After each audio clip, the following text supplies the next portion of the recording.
Gusto nyo bang sipain na ni Pangulong Bongbong Marcos sa kanyang posisyon? Ito pong si Secretary of Interior and Local Government, John Vic Remulla. Kindly comment yes or no mga tol. Pero marami na po talagang nananawagan ngayon na dapat na pong sibakin ang inutil na SILG po natin sa kasalukuyan na si John Vic. Napakarami pong mga Pilipino ang nananawagan para dyan. Pero sana madinig po tayo ng ating Pangulong Bongbong Marcos. Kasi mukhang matatag. Ito pong si John Vic, no? Ang dami na pong pagkakamali po nito bilang Secretary of Interior and Local Government. Pero matatag na matatag yung kanyang posisyon. Ngayon, ang issue pa, mukhang nagpabaya. No? Ito pong si John Vic sa kanyang trabaho kaya po nakatakas. Ito pong si Senator Bato de la Rosa. Dahil po dyan, kinikriticize po siya nito pong si dating Senador Antonio Trillanes na tama naman po ang mga sinasabi kasi yun naman talaga ang totoo. Hindi naman pumayag ito pong si John Vic na ganun-ganun lamang. Kaya meron po siyang sagot sa mga kritisismo ni dating Senador Antonio Trillanes. Pinatamaan niya po ito. Kaya daw po hindi na nanalo sa halalan. Ito pong si Trillanes, nauuna daw po ang yabang. Pero tanungin ko kayo mga tol, sino ba ang mayabang talaga sa dalawa? No, 'di ba ang mayabang yung puro salita, wala namang nagagawa. Si dating Senador Antonio Trillanes, maraming salita, maraming nagawa. In particular, ito po yung pahayag niya kahapon. Sabi ni Secretary of Interior and Local Government John Vic Remulla, there's a reason why Trillanes lost 3 elections in a row. 2019, no? 2022, at saka 2025. Yun yung tinutukoy ni Remulla dito. Nauuna yabang kaysa mag-isip. Matindi po yung banat na yan, ha? Pero ano ba yung mga banat sa kanya ni dating Senador Trillanes para po mamersonal na ito pong si John Vic Remulla? Kasi yung mga banat naman sa kanya ni Trillanes, related naman sa trabaho. Ito naman banat ni John Vic Remulla, ad hominem na lamang po ito. Pagbanat po sa personalidad ni Trillanes. No? Basahin ko po sa inyo. Siyempre, nauna kasi, yung mga patama ni Trillanes. Ito po yon. Sabi niya sa isang interview, alam mo, suko na ako dito kay Secretary John Vic. If you think at one point, he cannot top yung competence niya. Talagang yung incompetence niya, talagang he keeps on outdoing himself. At this point in time, hindi na ako na-frustrate kay Secretary John Vic kasi zero expectation na ako sa kanya. Napakatalas po, ano? Pero ako'y 100% uma-agree po dito sa sinasabi po ni dating Senador Trillanes. Napaka-incompetent talaga nito pong si Remulla. At marami pong beses po itong sinabi ni Trillanes sa iba't ibang pagkakataon na siya po yung na-interview ng mainstream media. Isa din po dyan, yung interview sa kanya ni Christian Esguerra. Yung kaninang binasa ko po sa inyo, interview po sa kanya yon ng isang mainstream, yung news cast yata yun, ano? Na hindi ko maalala yung particular na mainstream media, pero bago pa lamang yun sa ating mga nakikita sa balita. Pero bahagi siya ng mainstream media. Ito naman, yung kay Christian Esguerra. Pakinggan po ninyo si dating Senador Antonio Trillanes. Mahuhuli yan si Bato kung gagawin ni Remulla, John Vic Remulla at ni... Bigay ni General Torre kanina. Nandun ako sa takbo at padyak laban sa bully. Hindi ko maubos kaya inuwi ko na lang. General Nartates yung trabaho nila. Hindi sila nag-form ng tracking teams. Bakit sa tingin nyo hindi ginawa? Kasi ayaw. Dahil? Ganun yun. Ayaw huli Ako, naniniwala na ako ngayon. It's very clear now to me na si Secretary John Vic ay naglalaro na. Playing both sides, ika nga. Ito mga kalaban ng administrasyon, pinoproteksyonan niya. Grabe. It's either takot siya sa mga Duterte or compromised siya, meaning nag-play both sides na siya, doble, namamangka sa dalawang ilog, or talagang grossly incompetent siya. Naniniwala ba kayo sa tatlong ibinahagi na yan ni Trillanes na dahilan. Playing safe, ito pong si Remulla, naglalaro na, nagpe-play para sa Marcos administration at Duterte group. O kaya naman, yung pinakahuli, incompetent po talaga. Ito pong si Remulla. Alin doon sa tatlo ang pinaniniwalaan nyo mga tol? Or all of the above? Yun, may sumagot na. All of the above. No? All of the above. Ulitin natin yon. Or compromise siya. Ayan. Ika nga. Ito mga kalaban ng administrasyon, pinoproteksyonan niya. Is either takot siya sa mga Duterte or compromise siya, meaning nagpe-play both sides na siya, doble, namamangka sa dalawang ilog, or talagang grossly incompetent siya. Ang pinakang all of the above. All of the above. Talaga nga naman, ang daming naniniwala na all of the above. At saka ito pa, napakaraming interview talaga mga tol. Mamaya itong bahagi po ng interview na ito, babalikan natin yung buo. Sabi po dito ni dating Senador Trillanes, nakikipagtawanan pa siya. Ito pong tinutukoy niya si Remulla, John Vic Remulla, kay Senator Bato de la Rosa sa loob ng Senado. Hawak niya na eh. Either kakampi na ito ng mga Duterte o namamangka sa dalawang ilog o hindi niya alam yung trabaho niya. No? May kwentuhan nga kami kanina nung isang personalidad doon sa takbo at padyak laban sa bully. Napag-usapan namin ito pero di ko i-share sa inyo kung ano napag-usapan namin. Oo. Ito po yung patunay ng sinasabi po ni dating Senador Trillanes. No? Hinilog kasi siya ni Joel Villanueva. Wala namang kumalat na picture eh. Sa totoo lang, maliban dito. Siguro, sinisigurado nila na huwag kayong mag-upload ng picture with us. Kasi syempre, hindi maganda sa imahe talaga ni SILG Remulla yon. Pero pinost ni Joel Villanueva, tapos pagka tinignan mo na ngayon yung Facebook page niya, wala na doon. Siguro na-realize niya, mali yung pag-post ko, viral na. Ang dami nang nakapag-download. Na-download na rin ng mainstream media. Kita nyo po dito, abot sa tenga ang ngiti ni John Vic Remulla habang magkahawak kamay sila nitong si Senator Bato de la Rosa. Nakatapik pa sa kanang balikat nitong si John Vic Remulla, si Bato de la Rosa. Saan ka naman nakakita ng ganyan? No? Ang pinagkaiba nila, kinikriticize ng mga Duterte supporter dati si Secretary Benhur Abalos dahil may picture ito kay Alice Guo na nakawaki. No? Pero at least, yon hindi alam ni John Vic at ay ni Abalos at saka ni Marbil na ganun bigla ang gagawin itong si Alice Guo. Ito alam na alam ni John Vic eh. Dapat iniwasan niya yung mga ganitong sitwasyon. Hindi talaga maganda tingnan po ito. No? At higit sa lahat, nandyan na siya eh. Gasinong nag-utos lamang siya na babanggitin mamaya sa interview nito pong si Trillanes na siguraduhin ninyo na hindi makakalabas itong si Bato de la Rosa. Pero hindi po ganun yung nangyari mga tol.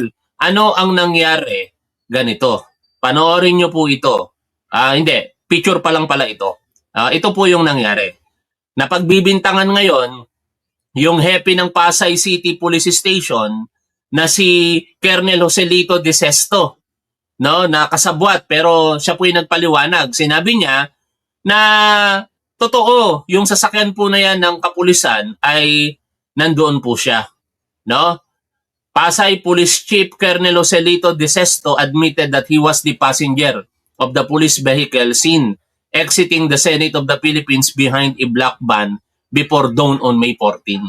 However, Colonel De Sesto denied being part of the convoy. He clarified that his vehicle merely exited at the same time as the black van and said he did not know who was inside the van. Pwede ba yon mga tol? No? Nanggaling ka dun sa loob.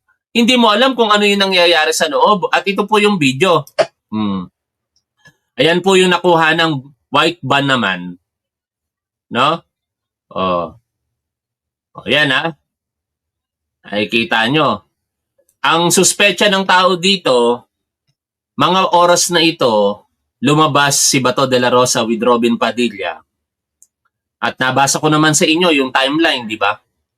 Sinasabi doon sa timeline na past 2 in the morning, pinaghihinalaang sakay na ng convoy na yon itong si Bato de la Rosa at saka si Senator Robin Padilla. Pinatakas talaga. No? Kaya dapat managot ang dapat managot po dyan. May mga issue tungkol po dyan pero mas maiging ang otoridad ang magsalita at hindi tayo mag-speculate. Even si dating Senador Trillanes, tinanong po dyan, ngunit ayaw niya pong pangunahan ang sinasabi o maaaring sabihin ng ating otoridad. Kaya pakinggan po natin ang interview dito kay dating Senador Trillanes. Siyempre, magandang hapon sa iyo. Magandang hapon po sa inyo, kasamang Willie at kasamang Sandro. Oo. Sa ating mga viewers. Nakapanood ka ba nung katatapos lang na or ongoing pa yata na press conference ng DOJ? Hindi ko Hindi po ko na kumpleto, parang kaunti lang yung naabutan ko po. Alright, kasi una, yung binabanggit ko kanina, ang hindi ko maintindihan kasi ang sabi ni DOJ Secretary Frederick Bida, hindi Maayos ba ang mic natin mga tol? Kasi ang gamit kong mic yung mismong camera. Paki-comment nyo naman kung okay lang po ang audio. Maraming salamat. Huwag nyo kalilimutang mag-like ha. At kung pwede, share at isubscribe nyo na rin po ito pong ating channel. dito siya sa Pilipinas. Pero if Bato attempts to leave the country, doon siya huhulihin. Kasi sabi niya, it's a mockery of justice system. Ayos, mabuti naman. Kaya ba nandito, hindi inuhuli kasi under protective custody ng Senado. Una, nilift na ng Senado yung protective custody kay Bato Pangalawa, anong difference? Ikaw, Senator, anong nakikita mong difference? Anong pagkakaiba nung pag siya umalis, arestuin siya, pag nandito siya, dito lang siya. Parang ganon. Linawin lang muna natin ha. I do not know kung mababanggit ni Senador Trillanes yun. Pero wala pong protective custody. No? Yan po ay gawa-gawa lamang ng bagong majority dahil po sa pangangailangan ni Senator Bato de la Rosa. Malinaw po ang nakasulat sa ating saligang batas at hindi po kinakailangan na tayo'y abogado para po maunawaan iyon. Sinasabi po sa ating saligang batas na meron pong tinatawag na parliamentary immunity from arrest. Meaning, ito po yung mga miyembro ng Kongreso o mga mambabatas na hindi po pwedeng arestuhin while in session ang Kongreso. Ngunit hindi po yun absolute. In fact, meron pong qualifier doon. Ano po yung qualifier? Parusa. Ano ang parusa? Hindi lalagpas sa 6 na taon na pagkakakulong. Kapag ang kaparusahan ay hindi lalagpas sa 6 na taon na pagkakakulong ang nagawang paglabag sa batas ng isang mambabatas, hindi po siya pwedeng arestuhin while the Congress is in session. Pero beyond that, kapag ka mahigit sa 6 na taon, like ito pong kinakaharap ni Senator Bato de la Rosa na may kaparusahan na pwedeng umabot ng panghabang buhay, hindi po siya kasama doon. Kaya yung pagsasagawa po ng protective custody ng Senado, wala pong legal basis ayon sa mga nagpapaliwanag po na abogado. Yan po ay kinuha lamang bilang kortesiya. Ibinigay po ng ating gobyerno bilang kortesiya sa Senate of the Philippines pagrespeto sa institusyon na ang kapalit sana ay pagiging magkaroon rather ng delikadesa. O sa madaling salita, usapang lalaki, ika nga po ni Attorney Melvin Matibag, ang NBI Director. Unfortunately, mukhang hindi naman nakipag-usap si Director Matibag sa isang lalaki. Sabi kasi ni Ramon Tulfo, bading, ito pong si Alan Peter Cayetano, ang demonyo sa paningin ni Top 1 na ngayon Senate President. Kaya ano pang ine-expect mo? Kung bading ito pong demonyo sa paningin ni Top 1, hindi talaga makikipag-usap po ito sa isang usapang lalaki. Anong nangyari? Nakatakas tuloy o pinatakas itong si Senator Bato de la Rosa. Ang palagay ko, ang nais sabihin ni Secretary Bida is, pagka kasi nag-attempt siya lumabas, di may valid warrant, so arrestuin siya.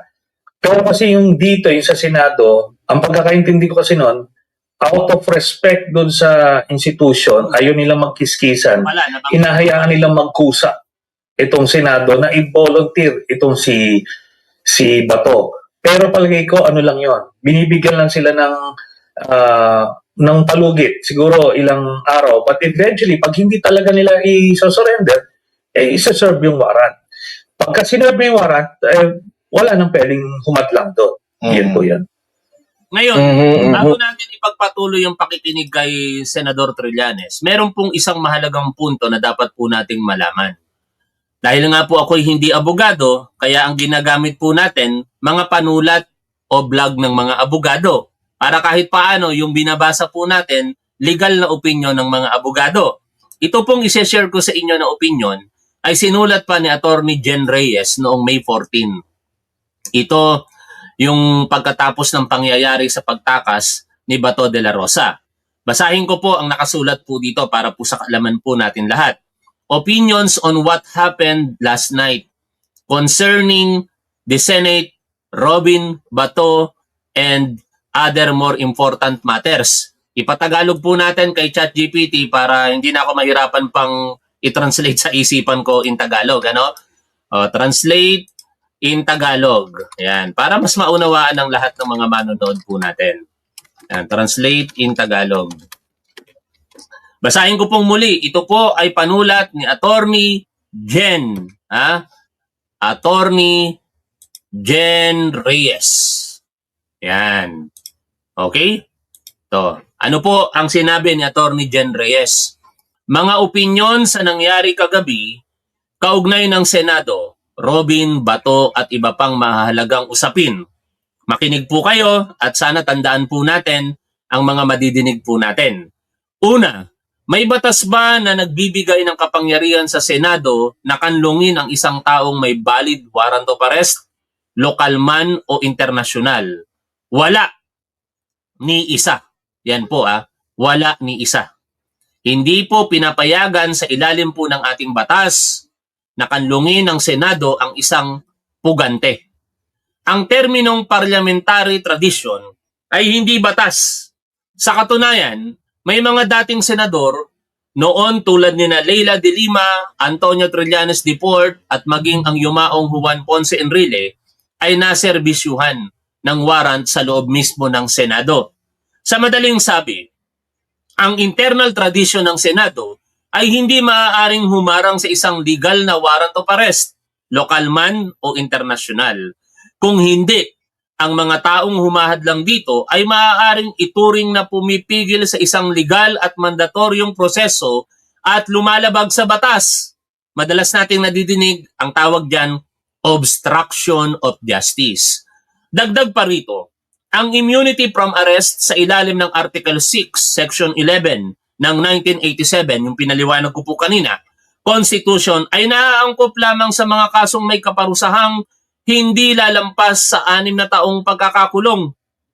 Ang crimes against humanity ay may parusang reklusyon perpetua o hanggang 40 taon kaya hindi ito saklaw ng nasabing pribilehiyo. Kung iba ang magiging interpretasyon, para na ring gumawa ng special o VIP treatment para sa isang akusadong opisyal ng gobyerno na lumalabag sa Equal Protection Clause ng Constitution. Tandaan po natin, nakalagay po sa Bill of Rights sa Section 1 po nito. Nakalagay po doon, no person shall be deprived of life, liberty, or property, nor shall be denied the equal protections of the law. Tapos, porket senador, itong si Bato de la Rosa, pwede siyang bigyan ng protective custody, samantala yung ibang akusado, hindi pwede. Tuloy ko po ang binabasa po natin dito. Ikalawa, magkaiba kasi yan. Payag kami kung local court ang nag-issue. Yan yung issue ng mga DDS, sigaw ng ilan. Ngunit wala silang maipakitang legal na basihan. Malinaw ang Republic Act number 9851 nakasaad sa Section 17, second paragraph nito na sa interes ng hustisya, maaaring hindi na ituloy ng mga kaukulang otoridad ng Pilipinas ang investigasyon o prosekusyon ng isang krimen saklaw ng batas na ito kung may ibang korte o international tribunal nang nagsasagawa ng investigasyon o prosekusyon. Sa halip, maaaring isuko o i-extradite ng mga otoridad ang mga suspect o akusado sa naaangkop na international court o ibang estado, alinsunod sa umiiral na extradition laws at treaties. Dahil dito, kung ang ICC ay nagsasagawa ng investigasyon at prosekusyon, may opsyon ang gobyerno na isuko ang akusado. Ikatlo, payag ba kayo ng mga banyaga ang lilitis sa kapwa natin Pilipino? Yan yung mga issue ng DDS eh. May korte naman tayo dito, di ba? Madaling sagutin ang argumentong ito. Ang Republic Act number 9851 ay umiiral na mula pa noong 2010. Ang Kongreso noon ang gumawa ng batas at nilagdaan ito ni dating Pangulong Gloria Macapagal Arroyo. Kung may sisisihin, doon sa batas mismo, hindi sa mga nagpapatupad lamang nito. Ikaapat, hindi ganyan. Dapat i-extradite muna. Hindi applicable dito ang extradition rules. Ayon sa Rules on Extradition Proceedings ng Korte Suprema, ang extradition ay proseso ng paglilipat ng isang tao mula sa Pilipinas patungo sa ibang bansa na humihiling nito upang litisin o ipatupad ang parusa sa ilalim ng batas ng humihiling na bansa. Maliwanag na ang extradition ay obligasyon sa pagitan ng dalawang bansa, estado at estado. Tandaan natin yan mga tol ha. Kailangan may treaty. Ang ICC ay hindi bansa. Uulitin natin, ang ICC ay hindi bansa. Hindi ito estado na may extradition treaty sa Pilipinas.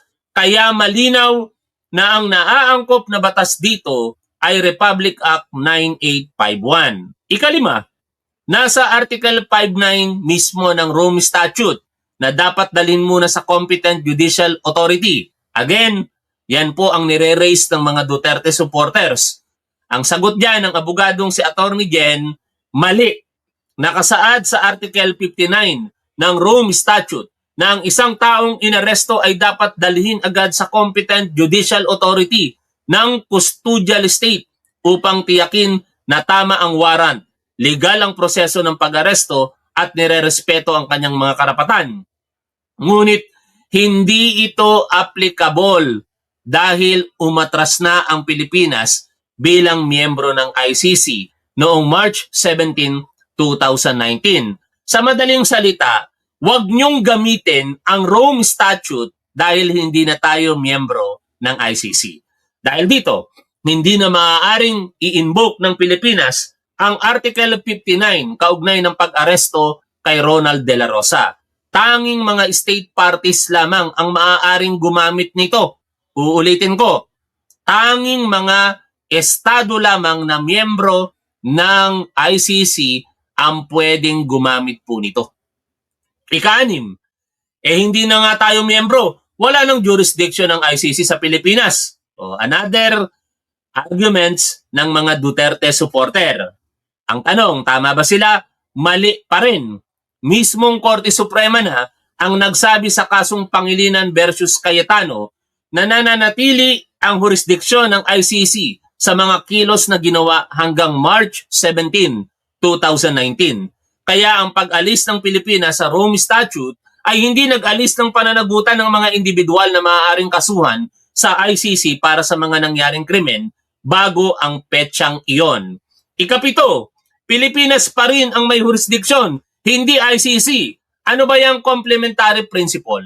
Mga diskarte ng mga DDS Sa ilalim ng Rome Statute, mas binibigyan muna ng pagkakataon ng domestic courts ng isang bansa na mag-iimbestiga at mag-usig ng mga kasong saklaw nito. Noong 2021, nagsumite ang Pilipinas ng deferral request sa ICC upang pansamantalang ihinto ang investigasyon.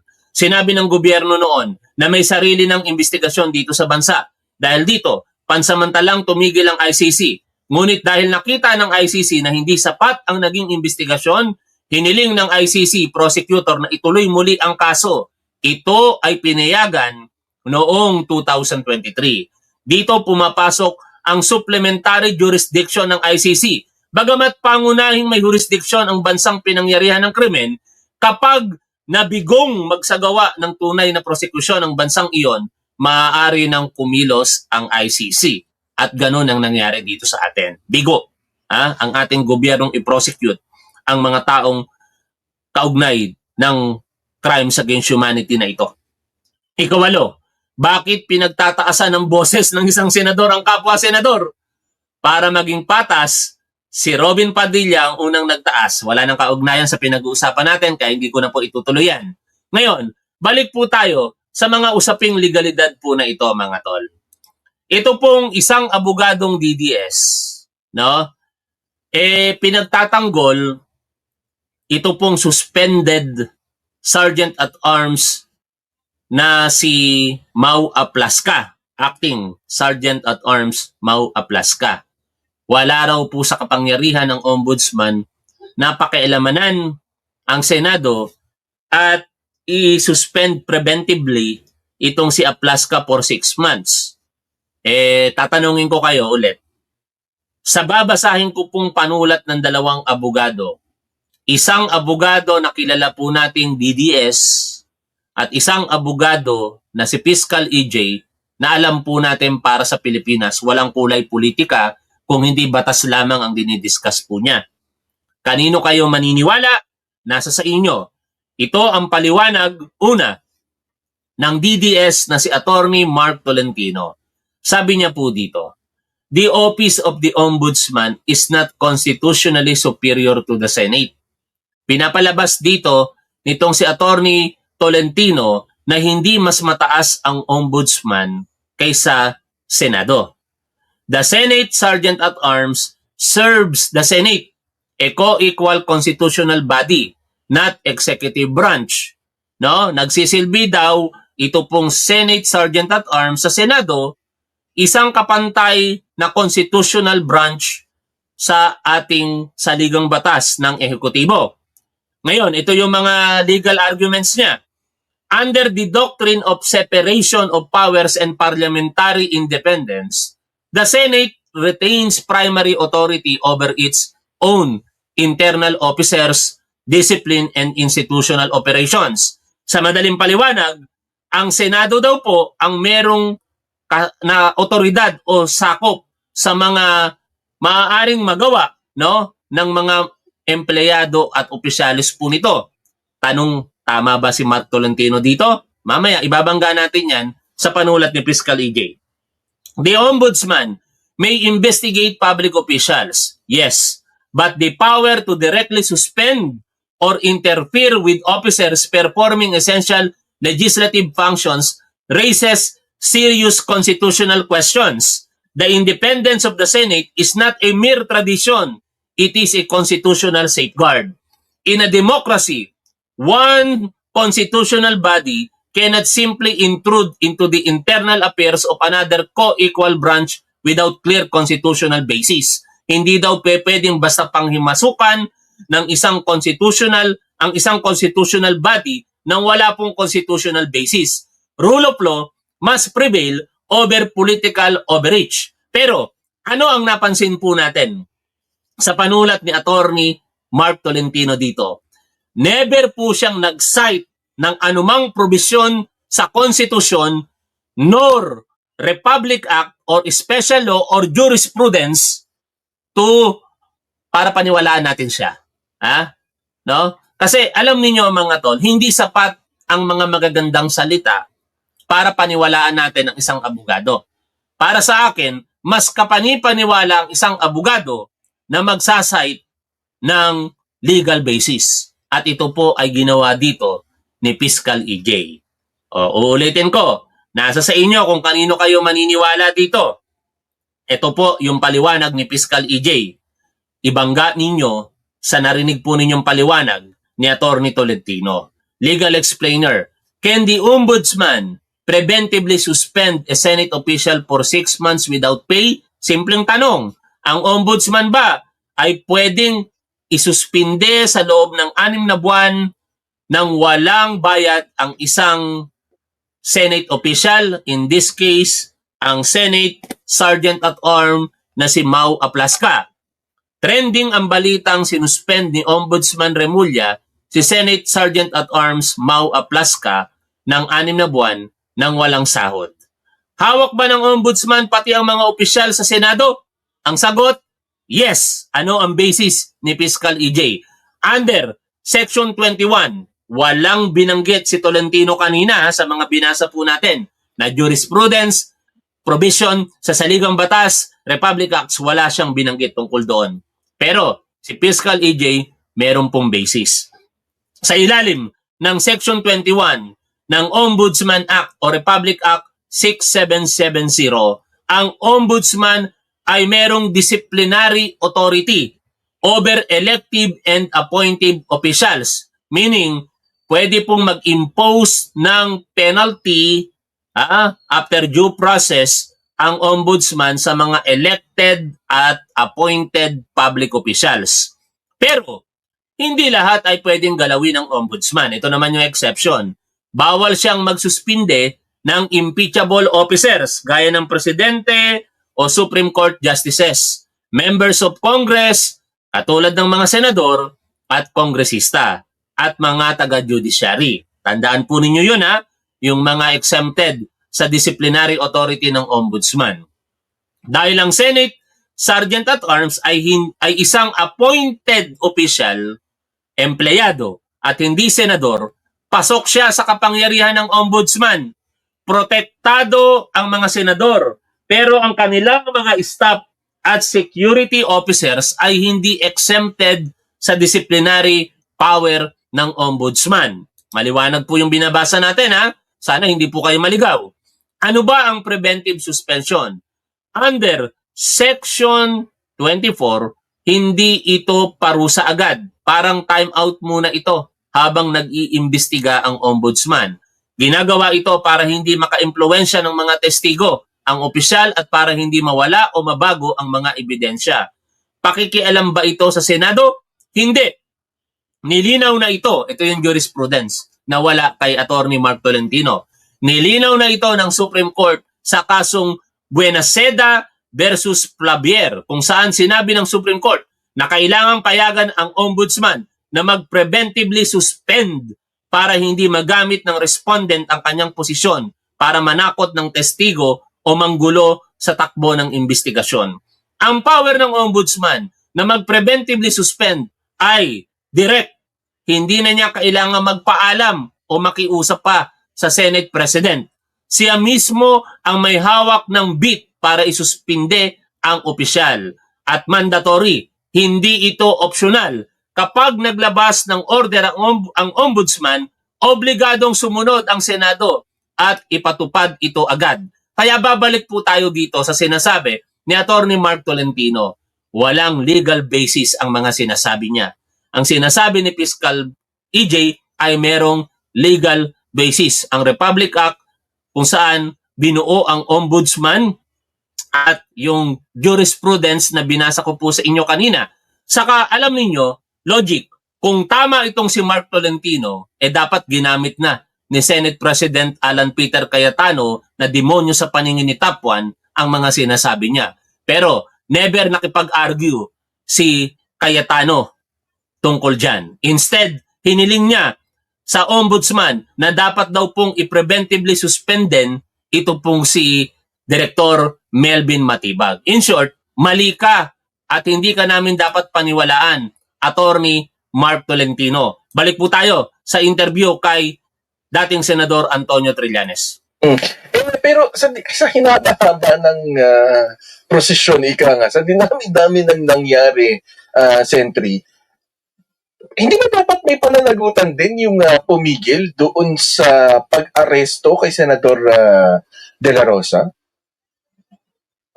Ayoko man pangunahan po, pero base sa impormasyon na kakalap ko, dinedevelop na yung kaso doon. Obstruction of justice yan. Kung sino-sino yung mga mananagot doon, siguro yun na lang pong mga gumagawa ng kaso ang magsasabi nun. Kasi po, kasi di ba, parang ang sa dinami-dami ng nangyari, natatabunan yung issue na merong kinumpirma ng ICC, na meron ng warrant of arrest laban kay Senator De La Rosa. So dapat ang normal na rekurso na dapat nangyari, inaresto siya. Pero hindi siya naaresto. So paano po tayo ngayon? Saan tayo ulit magsisimula para nga matapos na tong issue na to? Ngayon po na pinatakas nila si Bato, ang first order of the day is magkaroon ng national manhunt, nationwide manhunt. At siguro naman ngayon na kinumpirma na ng DOJ na valid yung warrant, gagalaw na itong si Secretary John B. Remulla at hanapin niya. Kasi remember, noon lang Miyerkules, nakikipagtawanan pa siya kay Bato de la Rosa sa loob ng Senado. Tapos sinabi niya po, proteksyonan pa niya. Hawak niya na Di ba? Sabi ko nga, is either kakampi na ito ng mga Duterte o namamangka sa dalawang ilog o hindi niya alam yung trabaho niya. In any case, napakawalan na. So back to zero. Ngayon nasa... Pwede ba nating itanong in public at sana makarating sa ating mahal na Pangulong Bongbong Marcos? Mahal na Pangulong Bongbong Marcos, bakit hanggang ngayon po hindi niyo pa po sinisibak itong si Secretary John B. Remulla? Hindi niyo naman po kami kailangang sagutin. Pero sana makarating po sa inyo ang aming katanungan sapagkat napakarami na po talaga ang nananawagang mga Pilipino para po sa pagsak o pagsibak dito po kay John B. Remulla. In fact, kahit po mga loyalista na talagang sumusuporta po sa inyo ng lubos-lubusan at kabilang na rin po kaming mga PBBM supporter na sumusuporta po sa inyo, ay marami na po sa aming ang nananawagan na panahon na po para sibakin ito pong si Remulla. Itong isang panulat na babasahin ko po sa inyo, hindi ko po alam kung ito po ba'y anong kulay. Kung ito po ba'y dilaw, pink, loyalista o PBBM supporter o DDS, pero siya po ay si Tina A. Astorga. Nakita ko lamang po ito at nais ko lamang pong iparating sa inyo yung kanyang mga sinabi tungkol dito. Secretary Remulla, itigil ang personal na banat kay Trillanes. So, mukhang supporter po siya ni dating Senador Trillanes. Binatikos ni Remulla na ilang beses na raw natalo si Sentry sa eleksyon. Nanalo rin si Robin Padilla as the top senator, isang action star na zero, as in zero, ang alam sa gawaing senador. Ano ang masasabi mo dyan? Ang masasabi ko, tanga ang mga bumoto kay Senator Robin Padilla at kasama ako doon. Natatawa ba kayo doon mga tol? Tanga talaga ang bumoto kay Senator Robin Padilla noong mga panahong iyon na kasama si Top 1 doon. Balik po ako dito sa binabasa po natin. Walang-wala sa kalintingan ni Trillanes si Robin. Si Trillanes, PMA graduate cum laude with Mathematics and Physical Science Award and the Tambuli Award for Electrical Electronics Engineering. Bago siya nag-aral sa PMA, siya ay nagtapos ng 4 years of Electronic Engineering sa Lasal. Nakatapos rin siya ng master's degree in Public Policy and Program Management sa UP, kung saan nakamit niyang 2 University Scholar Awards at isang College Scholar Award dahil sa sobrang taas ng mga grado niya. Ang pinaka-importante ay ano ang ginawa niya sa pinag-aralan niya para sa bansa. Siya ay pinarangalan ng 23 military merit medals dahil sa katapangan at kahusayan niya bilang isang sundalo. Noong siya ay senador, siya ay ang highest producing senator. He filed 1,077 bills and resolutions and passed 52 to 96 laws. Naging professional lecturer siya sa UP National College of Public Administration at sa Ateneo School Government. Kahit wala na siya sa gobyerno, patuloy pa rin siyang lumalaban para sa bansa dahil sa walang pagod at takot niyang paglilitis kay Digong Duterte. Nakakulong na ngayon si Duterte sa ICC at nakamit ng hustisya ang mga biktima ng EJK. Siya rin ay isa sa principal witnesses sa patong-patong na mga kaso ni Sara base sa ilang taon rin niyang binuhos sa pag-imbestiga sa sindikatong kriminal na mga Dutertes. Magaling, matapat, matapang at walang bahid ng korupsyon. Si Trillanes ay maituturing na isang bayani dahil ang pagmamahal niya sa bansa ay nauuna sa kanyang kapakanan at pati na rin sa kanyang buhay. Ngunit, bakit si Robin Padilla na nasa zero level kung ipaparis mo kay Trillanes ang nanalo na top senator? Dahil ang sistema nating pampolitika sa ating bansa ay bulok at marami sa ating mga bobotante at marami sa ating mga botante ay kasing bulok ng ating sistema. Sila ay sagisag ng sistema kung saan ang mga nanalo ay iyong mga artista na walang alam na gaya ni Robin Padilla o iyong may mga salapi na ginagamit na pangsuhol sa mga botante sa pamamagitan ng ayuda. Kung natatalo si Trillanes, hindi dahil sa kung sino siya, kundi dahil sa mga tangang mga Pilipino. Hindi po nakasulat dito yon. Kundi dahil sa sistemang pampolitika na umiiral sa ating bansa at dahil sa mga botante na napakakulang ng tamang pag-iisip sa pagboto ng mga leader ng bansa. Aray ko naman. Aray ko, ouch! It hurts.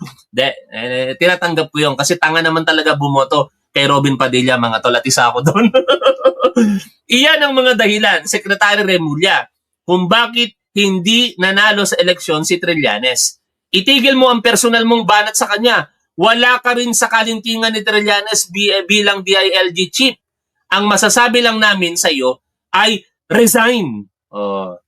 Sang-ayon ba kayo mga tol na dapat mag-resign na itong si Trillanes, si Remulla? Paki-comment nyo naman dyan sa chat area mga tol kung dapat na mag-resign itong si Remulla. Ituloy po natin ang pakikinig dito po kay Trillanes. Nasa poder na nila ang or may capacity silang hanapin yung itong si Bato de la Rosa through the PNP, sana naman gawin na nila this time. I don't know, tama ba yung narinig ko kanina na yung sabi ni Secretary Vida, hindi manhunt eh. Walang manhunt eh. Tama ba? Parang yun ang binanggit ko kanina eh. Wala daw manhunt against Senator Bato. Paano yun? Unang-una ko, wala naman kasi sa niya yan. Wala sa mandato ng DOJ yun. Tama po, yan po ang sinabi, ni Secretary Frederick Vida.